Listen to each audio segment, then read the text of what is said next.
Quand j'étais étudiante de lettres en 1967, première année, le professeur en cours magistral a fait une remarque qui était censée être un avertissement.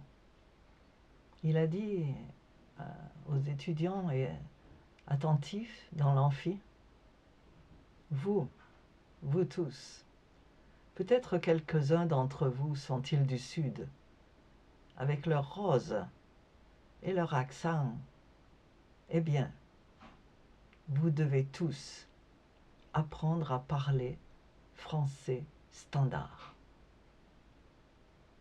J'ai ignoré vraiment l'affaire parce que je venais du midi moins le quart de Valence et je n'avais pas vraiment un accent du Sud. J'avais certainement l'accent local en tout cas. Et puis je suis arrivé au Nigeria, il n'y avait plus d'histoire d'accent. L'affaire, c'était plutôt l'intonation. Et finalement, j'ai atterri en Angleterre. Et là, une nouvelle épreuve m'attendait. Les accents en Angleterre sont très très importants.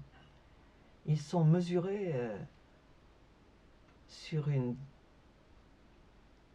liste, comme le type de liste qu'on a pour les équipes de football. Et tout en haut de la liste, l'accent de choix, c'est celui d'Oxford et Cambridge. Quand j'ai déménagé et que nous sommes allés habiter au Lancashire, dans le nord-ouest de l'Angleterre, mes collègues m'ont dit que malheureusement, leur accent était très malvenu au sud et que avoir l'accent du Lancashire au sud, c'était vraiment très très gênant et qu'il fallait donc pas que j'apprenne cet accent-là. Il y en a d'autres, comme Liverpool par exemple, qui sont aussi l'objet d'inquiétude. Et donc, moi, j'avais aussi un accent quand je parlais anglais, mais pas un accent d'Angleterre. Je ne m'étais jamais rendu compte que j'avais l'accent du Nigeria. Alors, dès que j'ouvrais ma bouche, j'étais automatiquement étiquetée étrangère. Et puis après, bien sûr, il y avait différents accents. L'accent indien, l'accent pakistanais, l'accent irlandais. Mais l'accent du Nigeria n'était vraiment pas bien évalué. Il se trouvait tout au fond de la liste, un des pires. Et ça m'a joué bien des tours. J'ai commencé finalement par jouer avec. Quand j'ouvre la bouche et que les gens me disent « Oh, qu'est-ce que c'est que votre accent? D'où vous venez ?» Au moment où ils posent la question, ils sont neutres.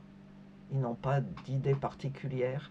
Et la majorité ont de bonnes intentions. Ils veulent seulement avoir une idée d'où je viens.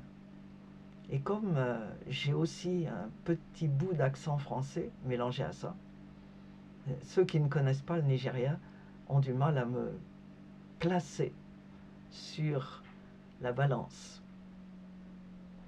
Alors je m'amuse avec ça, bien sûr. Alors j'essaie de dire, ouais, essayez donc, trouvez.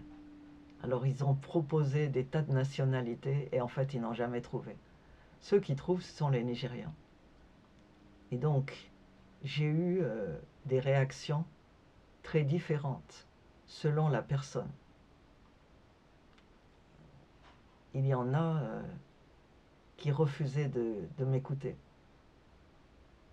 Comme un jour où j'ai voulu prendre le bus. Je me suis présenté à l'entrée du bus et j'ai dit que je voulais aller à Woolwich. C'est un quartier de Londres, mais en fait, on ne le prononce pas Woolwich, c'est Woolwich. Et je ne savais pas. Hein. Alors j'ai continué à dire Woolwich et le chauffeur me disait quoi? La queue derrière moi s'allongeait,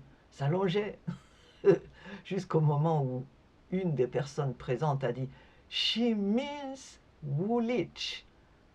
elle veut dire Woolwich. Et le chauffeur a dit ah. Et j'ai pu rentrer. Quelquefois, c'était un problème au téléphone. Et j'ai commencé à avoir très peur de téléphoner. Parce que quand je téléphonais, les gens ne me voyaient pas. Ce qu'ils entendaient, c'était mon accent nigérian. Et alors,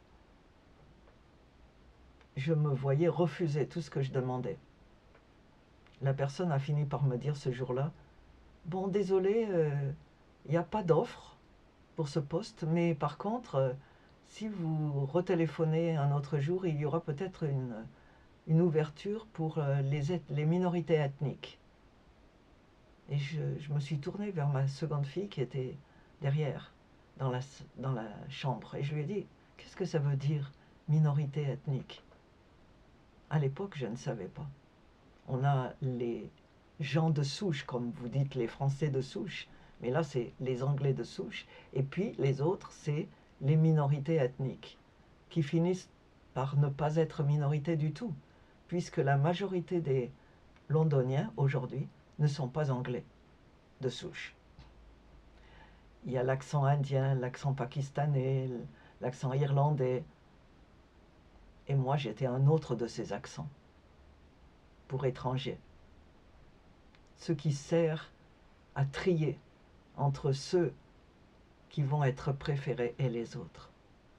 Ça, c'était le côté négatif. Par contre, il y avait un grand côté positif. Un jour, je suis allée dans un bureau de l'administration, j'avais besoin d'un papier. Et j'ai été reçue par une personne, comme on dit ici, black. Alors je lui ai expliqué, bien en anglais, je lui ai expliqué ce que je voulais. Et au lieu de me répondre, il me regardait avec de grands yeux. Il me regardait fixement, la bouche ouverte. Alors j'ai arrêté de parler et je lui ai dit, il y a un problème?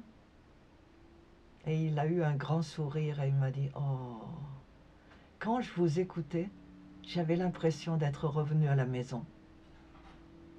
Et ça m'a vraiment ému. Ça m'a vraiment beaucoup touché. J'avais ce jour-là béni quelqu'un.